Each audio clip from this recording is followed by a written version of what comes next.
Absolutely, and living in a country where we have one of the lowest statistics in terms of breastfeeding in the world, where only 8% of mothers have said that they exclusively breastfeed for 6 months, which is very, very necessary. So, doctor, why is it so that we have such a low statistic in terms of breastfeeding in South Africa? The different reasons, I think the healthcare workers that work with people that have newborn babies, they themselves need to obviously understand a good breastfeeding policy. Yes. In our hospitals, state hospitals and private, both, we need to understand the fundamental benefits of breastfeeding.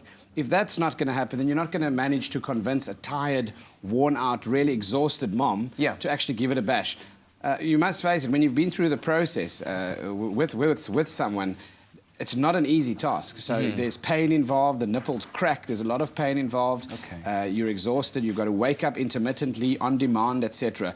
But when you buy into the benefits in terms of the baby's immune system, in terms of not developing malnutrition, and the benefits that come with that in terms of getting a strong, healthy infant and toddler, it gives you the motivation to do it. Absolutely. Along with that, obviously, we need to understand that the professionals need to obviously educate both the doctors and the midwives. And perhaps you can offer some advice on that in a little bit. Right now, we, of course, are welcoming your calls on 0839133728. Bianca on the line this morning. Good morning.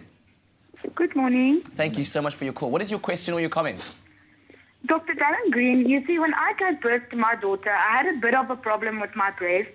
So they told me that I'm not allowed to breastfeed my baby due to the problem that I had. So I didn't have milk and my breasts really swell up. Is that dangerous towards my baby not to breastfeed her? Because since birth she's been on formula milk because I've got this problem. Is it dangerous towards my baby, or is it fine if I give her formula milk instead of breast milk? And a very, very real question. Yes. So she mentions the problem was that she didn't have enough milk. And often moms don't produce enough milk to sustain all the feeds. You know, your baby wakes up and you feed it on demand, 2 to 3 hours hourly initially. Wow. Which means then that you need milk every time. And the moms struggle with the guilt complex of not knowing whether their child is actually getting enough or not. And in this case, obviously, you would breastfeed as much as you can, as often as you can, the best you possibly can. But that's why you have the support of a team, a breastfeeding team, that then looks at your baby's growth parameters as well, to see whether your baby's actually thriving, growing enough and picking up weight. If not, then they will suggest, obviously, your baby's falling far too behind the percentiles for weight and mass and so on, and then supplement the feeding, where you'll express your milk still as best you possibly can.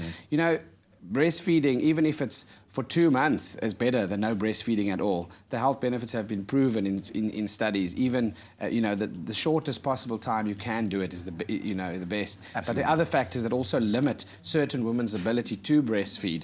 But what they need to then know and have peace and reassurance about is they did the best they possibly could. Yeah, I want to quickly just pose one more question. Moms that are HIV positive, can they still breastfeed? Yes, they can. The new WHO, World Health Organization guidelines, July 2016, actually say that exclusive breastfeeding for moms that are HIV positive on ARVs, antiretroviral therapy, is recommended right up to the age of 24 months, but exclusive breastfeeding at least 6 months. And what we see is that it affects the mortality rates of our children. They don't die of the same diseases, neither do they die of malnutrition, even in the HIV positive setting. Yeah, well, thank you very much. We'll continue our chat with Dr. Darren Green very shortly. Ladies, over to you.